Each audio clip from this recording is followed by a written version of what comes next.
اسی لیے ہر بندہ اس امر کا محتاج اور ضرورت مند ہے کہ بارگاہ الہی میں اپنے لیے ہمیشہ صراط مستقیم کی ہدایت طلب کرتا رہے۔ دوسری اہم چیز اس میں جو بہت زیادہ فائدہ دیتی ہے وہ کیا ہے؟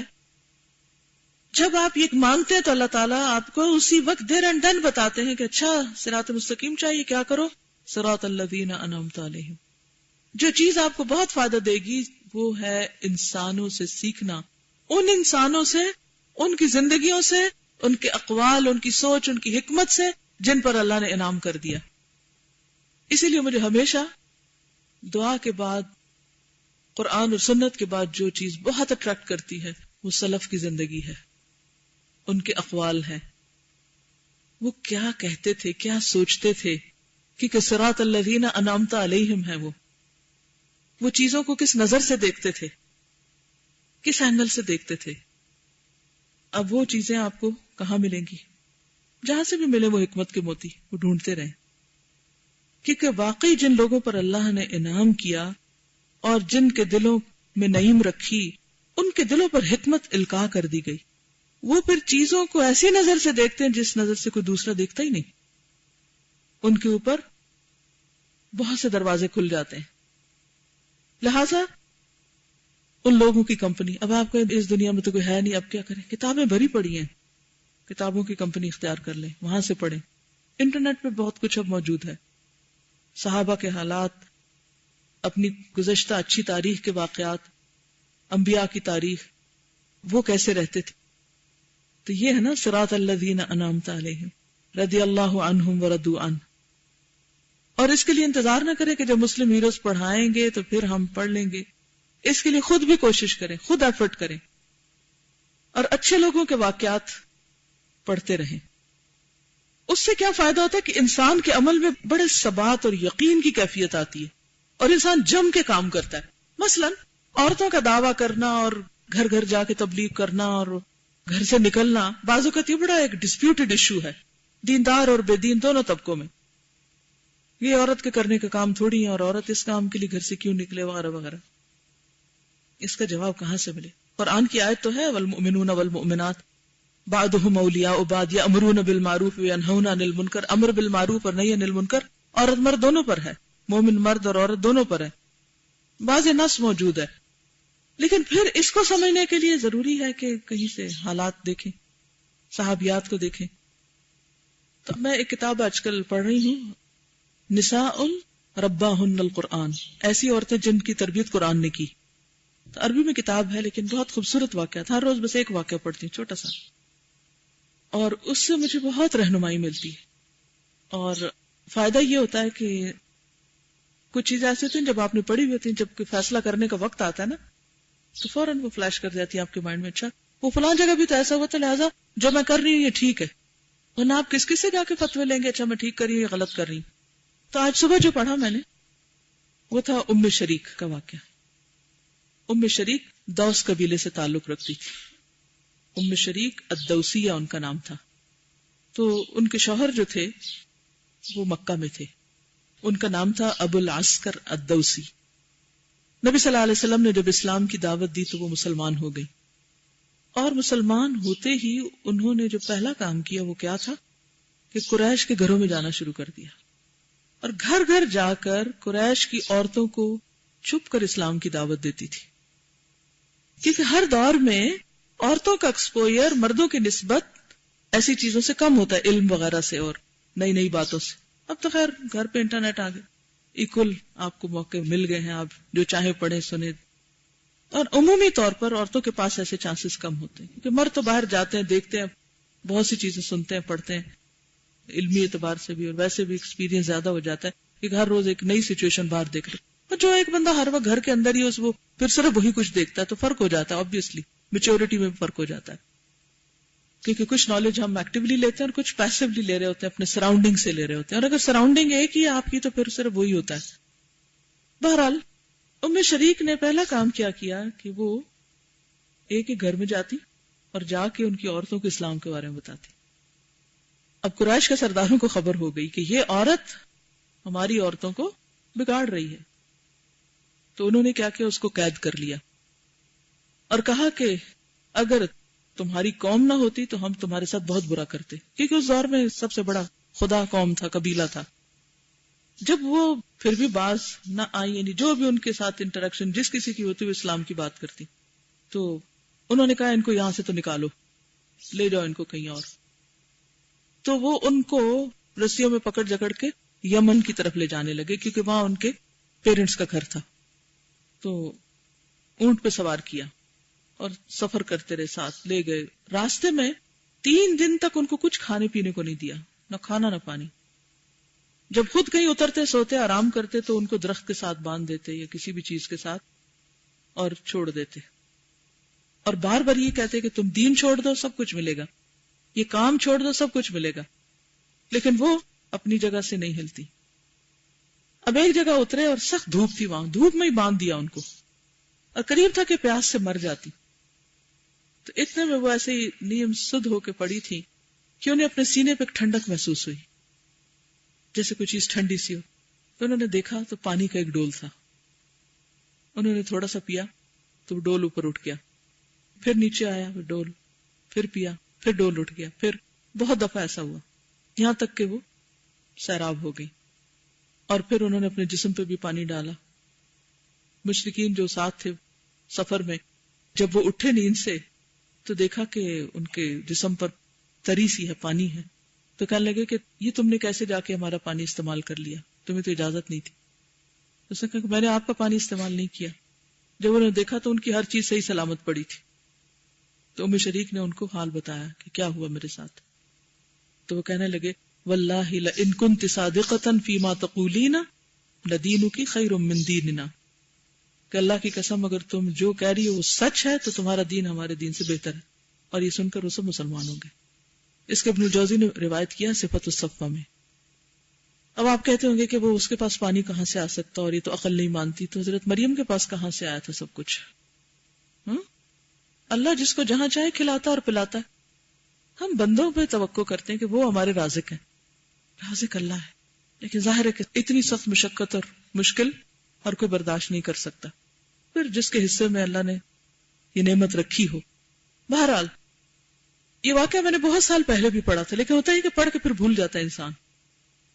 لیکن اس کو پڑھ کے ایک دم میرا دل کھل اٹھا. اور وہ کیا تھا کہ اگر ہم عورتیں بیچاریاں کوشش کر رہے ہیں کہ کسی طرح لوگوں کو فائدہ پہنچ جائے، اور اس کے لیے ہم اپنے وقت میں سے اپنی سارے فرائض پورے کر کے، شوہروں اور بچوں اور گھروں اور ہر ایک کی ذمہ داریاں پوری کر کے، پھر جو اپنا پرسنل وقت ہے جس میں ہم صرف بازاروں میں پھر سکتے ہیں یا اچھے اچھے کپڑے پہن کے ادھر ادھر سیر کر سکتے ہیں یا پھر سو سکتے ہیں، اس وقت کو نکال کے کاٹ کے اگر ہم اللہ کے دین کی خدمت میں لگا رہے ہیں تو انشاءاللہ اگر ہم اس راستے میں تھکتے ہیں تو اللہ ہماری دنیا کی ضروریات بھی پوری کرے گا اور آخرت کی بھی انشاءاللہ کرے گا. تو اب یہ رستہ صراط الذین انعمت علیہم، وہ انعام، وہ پانی کی شکل بھی انعام ہی کی تھی جو فزیکلی دنیا میں نظر آیا. تو یہ کرامتیں آج بھی ہوتی ہیں. جب سارے لوگ آپ کو ستانے پہ تل جائیں اور آپ کے اپنے بھی، آپ کا قوم، قبیلہ، خاندان دشمن بن جائے تو مت سوچے اللہ آپ کو چھوڑ دے گا. وہ کبھی بھی نہیں چھوڑے گا، وہ نہیں چھوڑتا. لیکن ہم ہل جاتے ہیں نا، ہماری اپنے اندر استقامت نہیں رہتی. تو یہ سب کچھ اللہ سے جب انسان مانگتا ہے حکمت. اب مثلا آپ کوئی اچھا کام کریں، کسی نے اعتراض کر دیا، یہ تو کوئی کام ہی نہیں. اب آپ کہتے ہیں حالانکہ آپ نے شروع کیا تھا بڑی نیک نیتی اور جذبے کے ساتھ، اب شیطان آیا، اس نے وسوسہ ڈالا اور آپ کو کمزور کر کے آپ کی اچھی بلی ایک نیکی کا سلسلہ ختم کرا دیا. لیکن یہ ہو نہیں سکتا تھا کہ اگر آپ اگلی ہی نماز میں پورے خشوع سے مانگتی کہ اہدنا الصراط المستقیم، اللہ مجھے لوگوں کے فتوے اور لوگوں کی دلیلیں اور لوگوں کی باتیں نہیں چاہیے، مجھے تیری رہنمائی چاہیے، تو مجھے بتا جو کچھ میں کر رہی ہوں وہ صحیح ہے غلط ہے. اور اس کا تجربہ نے اپنی زندگی میں کیا. بعض اوقات لوگوں نے جو کچھ میں ٹوٹا پوٹا کرتی تھی اس پہ شدید قسم کے اعتراضات کیے، یہاں تک کہ کوئی کسر نہیں چھوڑی کچھ بھی کہنے میں کہ جو کسی کو برے سے برا کچھ کہا جا سکتا. تو اب اس لیے جب آپ اتنی باتیں ادھر سے ادھر سے سنتے تو پھر آپ سوچتے کہ اچھا پتہ نہیں شاید میں ہی غلط ہوں.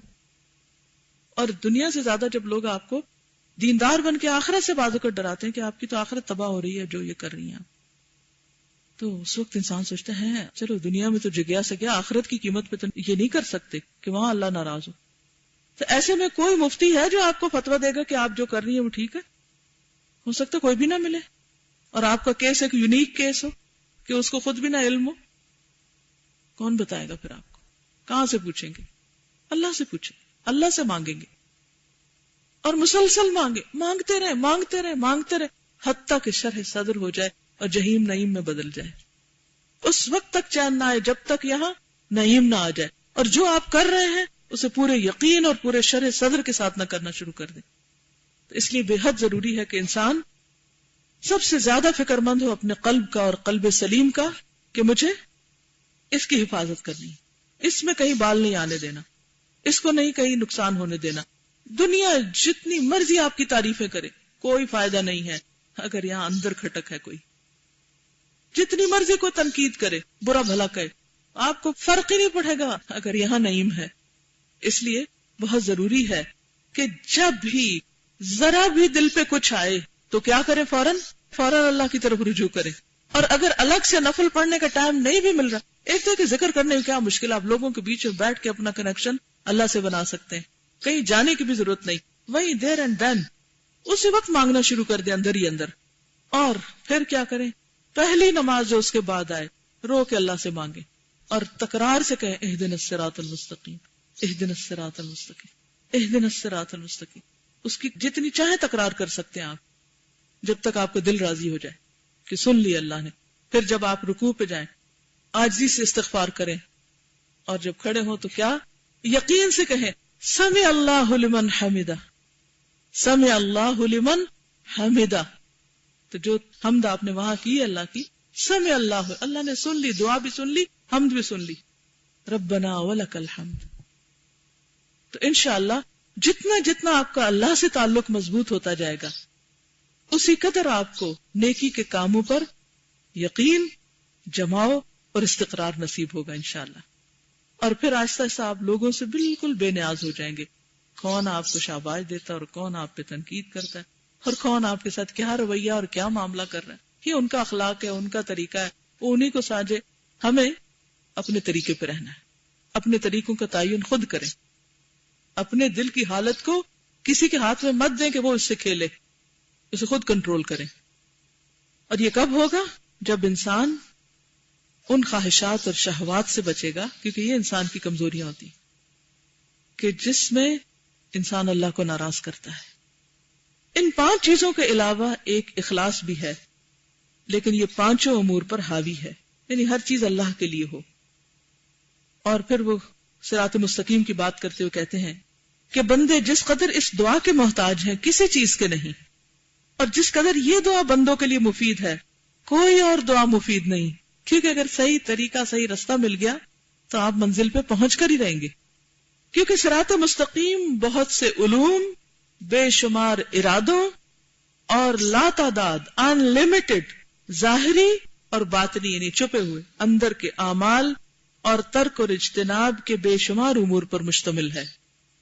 یعنی صراط مستقیم کا تعلق صرف ریچول سے نہیں ہے یا ان کے طریقے جاننے سے نہیں ہے، اس کا تعلق کس کس سے ہے؟ بہت سے علوم سے بھی ہے، ارادوں سے بھی ہے، ظاہری اعمال سے بھی ہے کہ ان کا طریقہ ٹھیک ہو، اور باطنی اعمال، دل کے اعمال، اور بہت سی چیزوں کو چھوڑنے اور ان سے بچنے سے بھی ہے کہ چھوڑیں کہ نہ چھوڑیں. بعض اوقات انسان چھوڑتے چھوڑتے حلال کو بھی چھوڑ بیٹھتا ہے، اور بعض اوقات انسان شبہ میں حرام میں بھی جا پڑتا ہے. تو یہ کیفیات بندوں پر ہمہ وقت طاری رہتی ہیں. ہر وقت انسان کسی نہ کسی کیفیت سے گزر رہا ہوتا ہے، کیونکہ جب انسان اپنے اوپر نظر رکھے ہوتا ہے نا تو اس کا حال کیا ہوتا ہے کہ وہ اپنے دل کی طرف متوجہ رہتا ہے کہ اچھا اب میں کیا سوچ رہا ہوں اور یہ کیا ہو رہا ہے، اور تو اس میں پھر انسان فوراً اپنے رب سے کہتا ہے کہ اللہم اہد قلبی، اللہ میرے دل کو ہدایت دے دے اور اس کو سیدھے رستے پہ لگائے رکھ. اور اللہ کا وعدہ وَمَن یُؤْمِن بِاللَّهِ یہد قلبہ. کسی بھی مشکل میں، وہ صرف کسی کے فوت ہو جانے کی مصیبت نہیں، کسی بھی مشکل وقت میں وَمَن یُؤْمِن بِاللَّهِ، اللہ پہ اعتماد کا اظہار کر دے انسان، یہد قلبہ، اللہ اس کو ایسی بات سجھائے گا کہ دل ٹھنڈا ہو جائے گا اور غم رہے گا ہی نہیں. اس صراط مستقیم کی تفصیلات بندے کبھی نہیں سمجھ سکتے، یعنی جتنی مرضی تفسیر کر لو یہ ڈیٹیلز کوئی نہیں بتا سکتا، قطعاً نہیں سمجھ سکتے. کبھی ایسا بھی ہوتا ہے کہ جس قدر تفصیلات بندوں کو معلوم ہوتی ہیں ان سے کہیں زیادہ وہ بے خبر ہوتے ہیں جو معلوم ہوتی ہیں. ان میں سے بھی بہت سی چیزوں پر قادر اور قابو یافتہ نہیں ہوتے، اور پھر بندے ان چیزوں کا ارادہ کرنے کے بعد بھی بسا اوقات عمل سے قاصر رہتے، پتہ بھی چل گیا کہ ٹھیک کیا ہے، کرنا کیا ہے، ارادہ بھی کر لیا پھر بھی نہیں کر پائے. ہوتا ہے ایسا آپ کے ساتھ؟ ہر وقت ہوتا ہے. عمل اگر کر لیا بڑے خوش ہو جاتے ہیں کہ نہیں نہیں میں تو کر لیتی ہوں جو میں سوچتی ہوں، تو پھر شرائط اخلاص پوری نہیں ہوتی، اخلاص کی شرائط پوری نہیں ہوتی. اور اگر شرائط اخلاص بھی موجود ہیں، یعنی خالصتاً اللہ کے لیے کیا ہے، تو پھر اللہ اور اللہ کے رسول کی پوری طرح مطابقت نہیں پائی جاتی، یعنی وہ طریقہ پوری طرح ٹھیک نہیں ہوتا. اللہ اور اللہ کے رسول کی مطابقت اگر موجود ہے، یعنی انہی کی مرضی کے مطابق کام کیا، تو پھر بندے اس پر ثابت قدم رہتے بھی ہیں یا نہیں. ایک دفعہ کر لیا اور آئندہ پھر ہمیشہ کے لیے غائب، کتنی مشکل میں ہے. تو پھر مدد تو ہر دم چاہیے نا. ایاک نعبد و ایاک نستعین، تیری مدد کے بغیر عبادت ممکن نہیں. یہ تمام باتیں پیش آتی ہیں اور ساری مخلوق لازمی طور پر ان چیزوں سے دوچار ہوتی ہے، سب دوچار ہوتے ہیں. یہ صرف آپ کے ساتھ نہیں، ہر ایک کے ساتھ ہوتا ہے. کوئی اس کو نوٹس کرتا ہے اور کوئی پرواہ بھی نہیں کرتے. وہ کہتے ہیں اتنی ڈیٹیل میں جانے کی کیا ضرورت ہے. دنیا کے معاملے میں چھوٹی سی چیز بھی خریدنی ہو، کیا کیا دیکھتے ہیں اس میں. اور خاص طور پر اب انٹرنیٹ پہ جو خریداری ہوتی ہے، یہاں تو شکر ہے یہ وبا کم ہے. جن ملکوں میں ہے وہ گھنٹوں بیٹھے رہتے ہیں ایک جراب خریدنے کے لیے، یہ بچے کا ایک ناپی خریدنے کے لیے. یس لٹرلی اس کا سائز یہ ہے، اس کی لمبی لمبی ڈسکرپشنز پڑھتے رہتے ہیں کہ اس کے اندر کیا کیا ملے گا آپ کو. پھر ریٹ چیک کرتے رہتے ہیں، یہ کتنے کا ہے، یہ کتنے کا ہے، اور بے شمار اور بلائیں ساتھ. دنیا کے معاملے میں اتنے میٹیکولسلی کام کرتے ہیں، لیکن جب دین کی بات آئے تو دل ہر خرابی سے بھرا ہوا، تو کہتے ہیں اللہ غفور رحیم ہے، فکر کی کیا ضرورت ہے. وہ اتنی چھوٹی چھوٹی باتوں پہ نہیں پکڑے گا. یہ بھول جاتے ہیں کہ ہر چھوٹی بات کسی اور چھوٹی سے مل کے ایک کڑی بنائے ہوئے ہے. وہ چھوٹی الگ سے چھوٹی نہیں ہے کہ جسے آپ چھوٹی سمجھ کے چھوڑ دیں. یہ تمام موانع کی جمع رکاوٹیں جو روک دیتی معنی سے لازمی طور پر پیش آتے ہیں، لیکن کسی کو کم اور کسی کو زیادہ. یہ ظاہر ہے کہ انسانی یعنی طبیعتوں میں جو ہدایت ودیت کی گئی، یعنی رکھ دی گئی ہے بطور امانت، وہ ان تمام چیزوں پر قابو نہیں پا سکتی، کیونکہ اللہ نے ہمارے اندر بھی ہدایت رکھی. فَأَلْهَمَهَا فُجُورَهَا وَتَقْوَاهَا، آلریڈی تقوی ہے اندر، لیکن وہ انف نہیں ہے، کافی نہیں ہے کہ جس سے ہم اپنی خرابیوں پر، فجور پر قابو پا سکیں. بلکہ اگر انسان کو طبیعتوں پر چھوڑ دیا جائے تو خود طبیعتیں ان چیزوں کی تحصیل اور تکمیل میں رکاوٹیں ڈال دیتی ہیں. یعنی اگر انسان اپنے حال پہ ان کو چھوڑ دے تو خود اپنے اندر سے نفس ان کو کرنے نہیں دے گا. چنانچہ طبیعتوں کی کج روی نے، ٹیڑے پن نے منافقوں کو غلط راہ پہ ڈال دیا. طبائع یعنی طبیعتوں کے رجحانات نے انہیں اصل جبلت ہوتی ہے وہ چیز جو انسٹنکٹ میں ہو، اور جبلی ظلم و جور کی طرف موڑ دیا، فجور کی طرف موڑ دیا. کیونکہ باہر کے حالات اندر کے اس خاص حصے کو متاثر کرتے، اور انسان پھر وہ ایک ڈرائیونگ فورس ہوتی ہے، ادھر ہی چل پڑتا ہے. یعنی ایک چیز باہر پیش آئی، اس نے اس حصے کو جا کلک کیا، اندر نیکی کا ماحول تھا، نیکی کی بات تھی، تو وہ نیکی والے حصے کو جا کے چھیڑے گی، اور پھر وہ دل چونکہ ڈرائیونگ فورس ہے تو دل نیکی کی طرف چلنا شروع ہو جائے گا. اور اگر ماحول میں خرابی ہے، ماحول سے مراد صرف لوگ نہیں ہوتے، ماحول سے مراد جو پڑھتے، سنتے، دیکھتے، جس بھی جگہ پر آپ ہوتے، اگر وہاں پر ایسی چیزیں ہیں تو وہ آپ کے جا کے شر کو چھیڑ دیں گی، اور پھر شر ڈرائیونگ فورس بن کے آپ کو شر کے رستوں پہ لے چلے گا. اللہ تبارک و تعالی اپنی قضاء و قدر، تقدیر اور اوامر و نواہی کو اسی صراط مستقیم پر چلاتا ہے، اور اسی کے بموجب بندوں کو دعوت دیتا ہے. اپنے بندوں میں سے جسے چاہتا ہے اپنے فضل و کرم سے اسے صراط مستقیم پر لگا دیتا ہے. یہ سب کچھ عدل و حکمت، صلاحیت اور عدم صلاحیت، محل و مقام کے ماتحت اور اپنے اسی صراط مستقیم کے مطابق کرتا ہے. یعنی اللہ جس کو چاہتا ہے اپنے فضل سے سیدھے رستے پر لگا دیتا ہے نا، یہدی من یشاء الی صراط مستقیم. ٹھیک ہے، جو اس نے اپنے امر و حکم سے اپنے بندوں کے لیے قائم کی ہے، اور جس کی طرف بربنائے حجت اور عدل اپنے تمام بندوں کو دعوت دی ہے، جو اس نے اپنے حکم کے ذریعے اپنے بندوں کے لیے بنائی ہے، اور جس کی طرف اس نے دعوت دی ہے لوگوں کو، وہ اپنے فضل و کرم کی روح سے جسے چاہتا ہے صراط مستقیم کی طرف ہدایت کرتا ہے، اور عدل و فضل کی روح سے جسے چاہتا ہے اسے دور پھینک دیتا ہے. یہ اس کا عدل ہوتا ہے، ظلم نہیں ہوتا. جب وہ دیکھتا ہے کہ اس بندے کے اندر صلاحیت نہیں، نہ کوئی شوق ہے، نہ کوئی طلب ہے، نہ کوئی تڑپ ہے، تو پھر اس کو اس کے حال پہ چھوڑ دیتا ہے.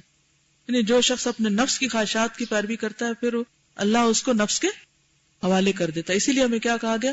وَنَعُوذُ بِاللَّهِ مِن شُرُورِ أَنفُسِنَا وَمِن سَيِّئَاتِ أَعْمَالِنَا. اسی کے آگے آتا ہے مَن يَهْدِهِ اللَّهُ فَلَا مُضِلَّ لَهُ وَمَن يُضْلِلْهُ فَلَا هَادِيَ لَهُ. آغاز کہاں سے ہوا؟ نفس کے شر سے. اور نفس میں صرف شر نہیں ہوتا، خیر بھی ہوتا ہے. قیامت کے دن اللہ تعالیٰ اس صراط مستقیم کو پھر قائم کرے گا، اور جنت میں جانے کی راہ یہی صراط مستقیم ہوگی، پل. جو بندے دنیا میں اس سے دور رہے وہاں بھی اللہ تعالیٰ اس سے انہیں دور رکھے گا، اور جو اس پر قائم رہے وہاں بھی اللہ تعالیٰ انہیں قائم و ثابت رکھے گا، ثابت قدم رکھے گا. جو بندے اللہ اور اللہ کے رسول کے لائے ہوئے دین پر ایمان لائے اور دنیا میں اس ایمان کے نور سے ان کے قلوب منور اور روشن رہے، یہی ایمانی نور ان کے اندر وہاں پوری قوت سے ابھرے گا اور ان کی رہنمائی اور رہبری کرے گا. حشر کی ظلمتوں اور تاریکیوں میں یہ نور ان کے آگے آگے اور دائیں جانب روشنی ڈالتے ہوئے ان کی رہنمائی کرے گا. سورۃ الحدید میں آتا ہے نا، یسعی نورہم بین ایدیہم وبایمانہم بشراکم اليوم.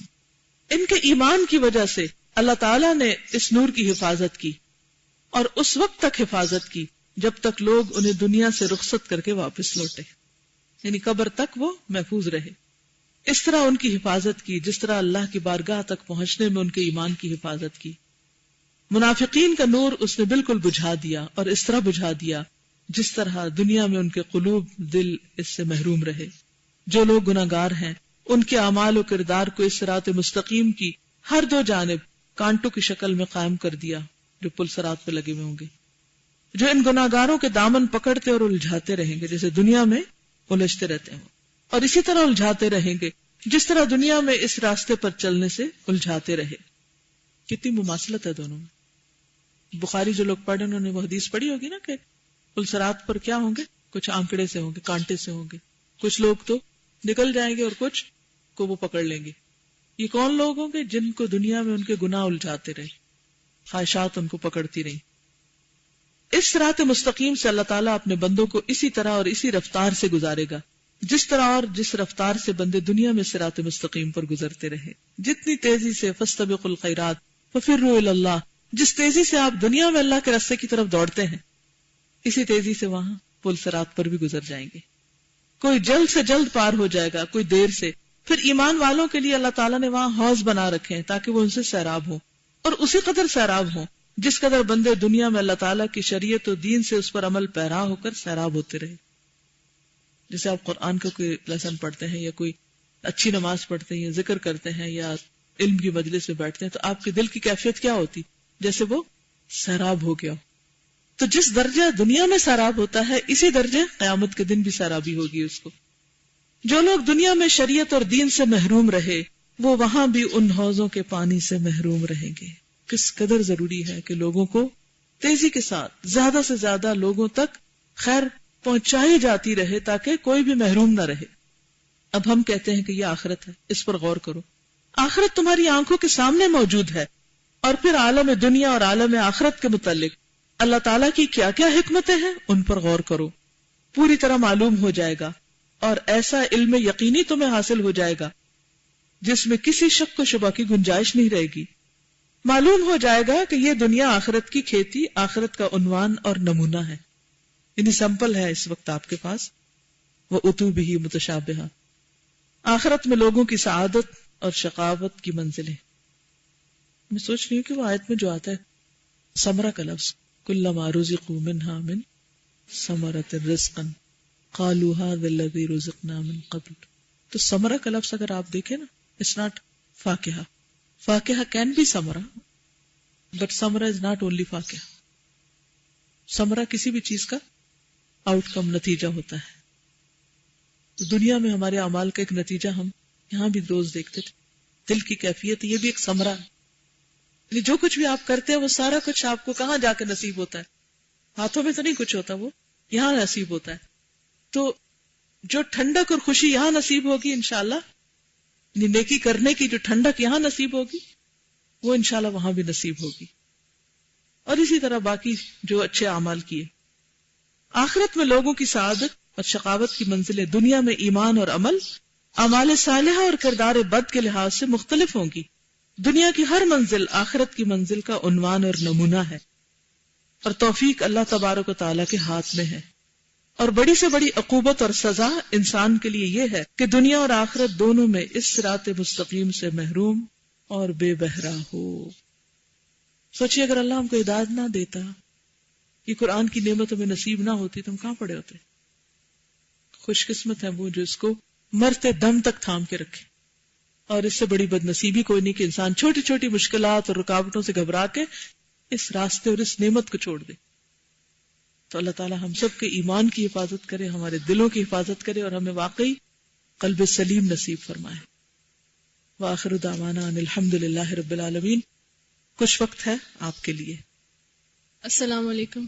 مجھے جو آج کے لیسن میں جو سب سے اچھی جو بات جو مجھے فیل ہوئی ہے وہ یہ کہ حالانکہ اتنا عرصہ ہو گیا پڑھتے ہوئے، لیکن مجھے آج ایسا لگ رہا ہے کہ جیسے فرسٹ ٹائم مجھے ایسے کوئی نالج ملی ہے جس کو میں امیڈیٹلی اپلائی کر سکتی ہوں. اور اس وجہ سے میں نے اس کو اپنے ہاتھ پہ لکھا ہے کہ میں اس کو بھولنا نہیں چاہتی. ورنہ ہمیشہ یہ ہوتا ہے کہ پتہ نہیں یہ میری بک بھری ہوئی نوٹ سے، کبھی ریوائز کیا کبھی نہیں کیا، اور اگر کر بھی لیا اس پہ عمل نہیں کیا. آج مجھے شدت سے احساس ہوا ہے کہ جو ہمارا جو مسنگ لنک ہے نا، جیسے وہ ایک ہم سائنس میں پڑھتے تھے پروڈکٹیو سائیکل بناتے تھے، پہلے پیوپا ہے، پھر اس میں سے یہ ایمرج ہوا ہے، پھر یہ بنا، پھر یہ پورا وہ ایک سائیکل ہوتا تھا. اور اگر اس میں کسی ایک سٹیپ پہ ہی وہ اگر اس کی ہلاکت ہو گئی تو پھر وہ آگے سائیکل نہیں چلتا. حالانکہ پہلے بھی بات تھا، لیکن آج میرے سے دل کے اندر جا کے یہ چیز گئی کہ ہمارے کیا مسنگ لنک ہے علم اور عمل کے دوران. کیا چیز مسنگ ہے؟ آئی تھنک ہمیں نیڈ ہی نہیں فیل ہوتی. ہمیں لگتا ہے کہ ہماری نیڈ فلفل ہوگی، ہم نے جان لیا، ہم نے لکھ لیا، کتاب بند، بیگ میں ڈالی، اگلی چیز کا پیریڈ آ گیا.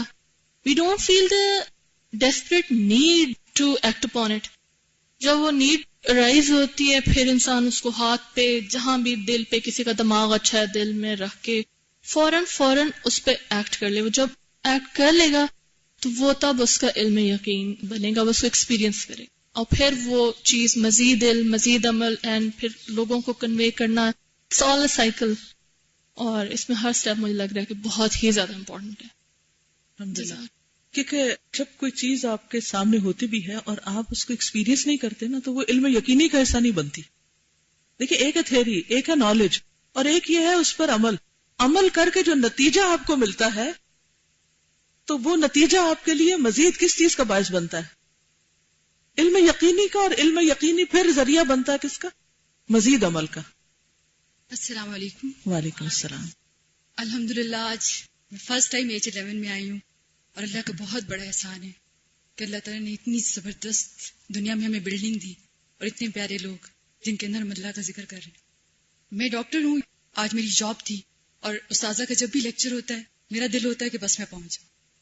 لیکن مشکلات، رزق حلال، اور اگر شاپنگ کے لیے اجازت مانگیں تو سب دے دیتے ہیں، لیکن اگر قرآن کے لیے آنا ہو تو اجازت نہیں ملتی. لیکن ایک بات، جب آتے ہیں تو جس طرح وسوسے شیطان ڈالتا ہے، کیونکہ رکاوٹیں ہوتی ہیں. ہم پرمیشن لینا چاہ رہے تھے، میں اپنے کچھ کولیگس کو بھی لانا چاہ رہی تھی، لیکن میں آپ کو بتا نہیں سکتی کہ کتنی ہنڈرینسز تھی ہمارے آنے میں، عجیب سی، یعنی کہ کسی طرح سے بھی تم نہ جاؤ. تو ایک خیال میرے دل میں آیا کہ کیا علمی طور پر جو چیزیں ہم پاتے ہیں اور علم کی صورت میں جو سنتیں اور تمام طریقے اپناتے ہیں، الحمدللہ اللہ کا احسان ہے کہ اللہ نے یہ نعمت استاذہ کے ذریعے سے ہمیں پہنچائی. اور میں آج یہاں لے کر جاؤں گی اپنے کولیگس کو، پتہ نہیں انہیں کیا موٹیویشن ملتا ہے، اور انشاءاللہ ملا ہوگا، کیونکہ مجھے علم سے زیادہ جو پیار اور جو جذبہ ملا، کیونکہ پل صراط کا جو راستہ آج استاذہ نے ایکسپلین کیا اور جس طریقے سے پل صراط سے ہم گزریں گے، میں اس کو بہت جگہوں پر ڈاکٹرز کی کلاس میں ایکسپلین کرتی رہی ہوں، لیکن یہاں آ کر مجھے اللہ نے ایک اتنا زبردست موٹیویشن دیا کہ جو ہم یہاں کریں گے وہی سب کچھ آگے ملے گا. میں اکثر سوچا کرتی تھی وہ بال سے بھی باریک راستہ اور تلوار سے بھی تیز راستہ، اس پہ کیسے تیز چلیں گے جب تک اللہ کی مدد نہیں آئے گی.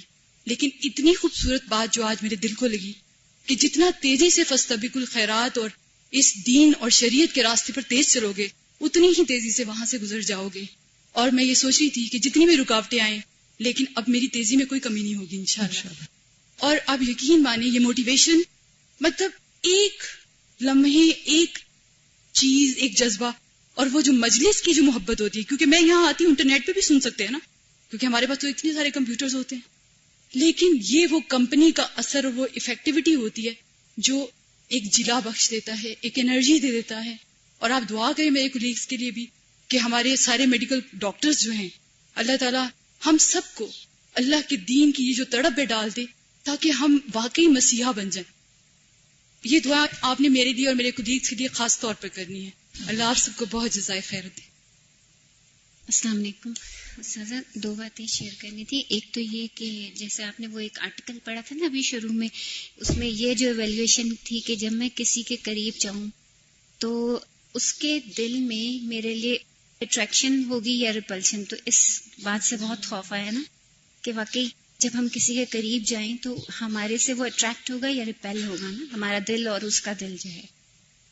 اور دوسرا جیسے ابھی انہوں نے یہ بات لکھی نا کہ جو سٹیجز تھیں کہ لا علمی ہے, جب اس کو کور اپ انسان کر لے تو عمل کی قدرت نہیں اس سے ہوتی, پھر عمل کرنے سے کسی نہ کسی وجہ سے قاصر رہ جاتا ہے, پھر عمل کر لے بھی تو اخلاص نہیں ہوتا, اخلاص ہو جائے تو پھر اللہ اور اس کے رسول صلی اللہ علیہ وسلم کی مطابقت نہیں ہوتی, اور وہ بھی ہو جائے تو پھر ثابت قدمی نہیں ہوتی. تو مجھے نا وہ کل ہمارا جو آئی وی آر کے سلسلے میں جو میٹنگ تھی اس میں استاذہ مجھے اسٹیٹسٹکس یاد آ رہے تھے, میں چاہوں گی میں سالوں سے شیئر کروں.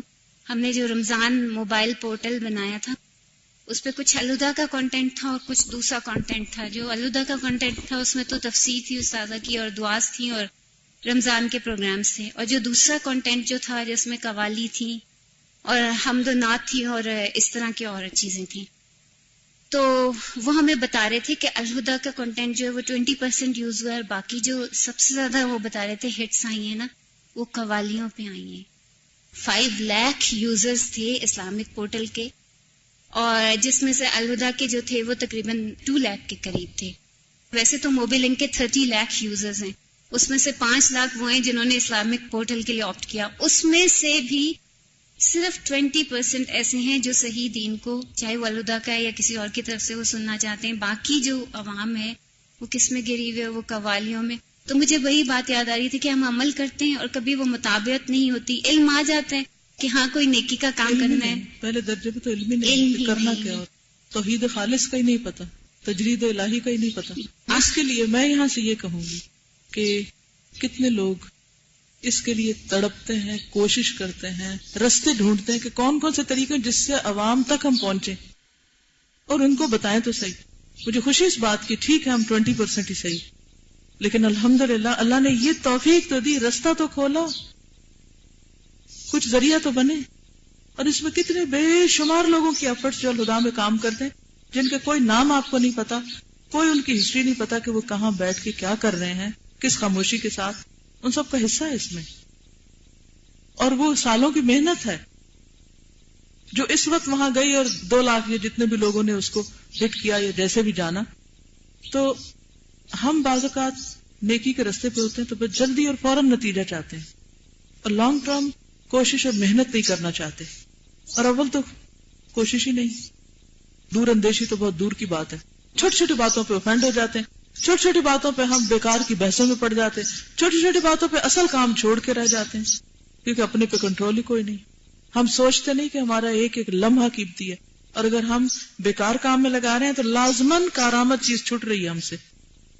السلام علیکم ورحمۃ اللہ وبرکاتہ. استاذہ جی مجھے بہت اچھا لگ رہا ہے, فیلنگز میں بیان نہیں کر پا رہی. قرآن پاک پڑھا تھا تب سے اب تک الحمدللہ جب بھی کچھ سنتے ہیں آپ سے اور روح میں اترتا ہے, بہت اچھا لگتا ہے, بہت تڑپ جاگتی ہے. اور تھوڑا سا میں ٹائم لوں گی کہ جب ہم پریکٹیکل لائف میں ہوتے ہیں, سوشل ایکٹیویٹیز ہوتی ہیں, دنیا داری میں ہوتے ہیں, ایک سے دوسرا تیسرا ہم کام کرتے رہتے ہیں, خوشی سے سارے گھر والے بھی بتاتے ہیں یہ وہاں بھی جاتی ہے, یہ وہاں بھی جاتی ہے, یہ بھی کرتی ہے, یہ رات کو بھی کرتی ہے, اتنے گھنٹے کام کرتی ہے, بہت خوش ہوتے ہیں. لیکن جب ہم جا رہے ہوتے ہیں, ایک ٹریک چینج ہوتا ہے بالکل, تو ظاہر ہے رخ بدلتا ہے تو حالات بھی بدل جاتے ہیں. تو دیکھنے والوں نے بھی دیکھا الحمدللہ اگر میں ایک بندے سے ملی ہوں تو میں اسی حوالے سے ملی ہوں، اور اگر میں 100 بندے سے ملی ہوں تب بھی. تب سے اب تک جس بھی محفل میں گئی ہوں، میں نے تھوڑا سا آپ کا درس سن کے کیسٹس یا نیٹ کے ذریعے کہیں سے بھی اس ٹاپک پہ، اب خوشی پہ جا رہی ہوں، اب منگنی پہ جا رہی ہوں، اب کسی کی فوتگی پہ جا رہی ہوں، اب کل ہے، جس قسم کا بھی فنکشن ہے، الحمدللہ اللہ تعالیٰ مجھے ہمت اور توفیق دے. مجھے آپ کی دعاؤں کی بہت ضرورت ہے، اور میں نے جو آپ نے پڑھایا روح میں اترا، اور یہ امانت ہے، اور انشاءاللہ ہم پوری کوشش کریں گے اور کر رہے ہیں. پلیز آپ ہمارے لیے بہت دعا کیجیے گا. اللہ تعالیٰ ہم سب کو توفیق دے اور اس راستے پر استقامت دے. السلام علیکم ورحمۃ اللہ وبرکاتہ. وعلیکم السلام. I just came here as a listener, اور میں basically I'm a digital artist and a photographer, and I wanted to share something with all of you. الحمدللہ سب سے پہلے تو میں نے یہ کہنا ہے کہ بہت بہت پیارا لیکچر، اور اس میں دل کو بہت سی باتیں لگی. تھوڑا سا کہنا یہ چاہتی تھی کہ بینگ اے ڈیجیٹل آرٹسٹ، آج کل جو انٹرنیٹ پہ چیزیں ہیں ان کی اوتھینٹسٹی کا سورس ہمارے پاس کوئی بھی نہیں ہے. سو پلیز کسی بھی چیز کو، کیونکہ there is a psychological warfare going on in media and in radio, through internet, through our televisions, in everything. اگر وہ کسی بھی لفظ میں، کسی بھی حدیث میں، کسی بھی آیت میں زیر زبر کی چینج کر دیں، یا کسی ایک ورڈ کی جس کی ہمیں اوتھینٹسٹی، اگر وہ نیچے لکھ بھی دیتے ہیں، آج کل تو ایسے سافٹ ویئرز آئے ہوئے کہ اگر آپ اریز کر دیتے ہو تو اس کے بیک گراؤنڈ ویسا کا ویسا رہتا ہے اور بالکل کچھ پتہ نہیں چلتا. So there are internationally there are people who are assigned to do this for Muslims. وہ ایسے بلاگرز انہوں نے بٹھائے ہوئے ہیں جو کسی بھی زیر زبر کو اوپر نیچے کر دیں یا کچھ بھی کر دیں، اور ہم لوگوں کو نہیں پتہ چلے گا. ہم اپنی لا علمی میں پڑھتے جائیں گے. تو بہترین سورس اور بکس، بہترین سورس قرآن، اور اس کے بعد اگر آپ نے کنفرم کرنا ہے تو kindly please do proper research on what ever you read and learn. جزاک اللہ. جزاک اللہ خیر. اللہ نے قلم کی قسم کھائی ہے، نون والقلم وما یسطرون. تو قلم تو کاغذ پر ہی لکھتے ہیں، تو اس کی اہمیت کبھی بھی ختم نہیں ہو سکتی، اور اللہ نے اپنی کتاب کی حفاظت کا ذمہ بھی لیا ہے. لہٰذا کچھ بھی آپ پڑھیں، لیکن اگر آپ کے سینے میں اللہ کی کتاب محفوظ ہے تو پھر ہر چیز کو آپ اس پہ پرکھ سکتے ہیں. تو اس لیے بے حد ضروری ہے کہ جتنا بھی آپ جان لیں گے کہ شر کون پھیلا رہا ہے، لیکن جب تک یہ نہیں جانیں گے کہ حق کیا ہے، آپ شر سے بچ نہیں سکتے. اوکے. سبحانک اللہم و بحمدک نشہد ان لا الہ الا انت نستغفرک و نتوب الیک. السلام علیکم ورحمۃ اللہ وبرکاتہ.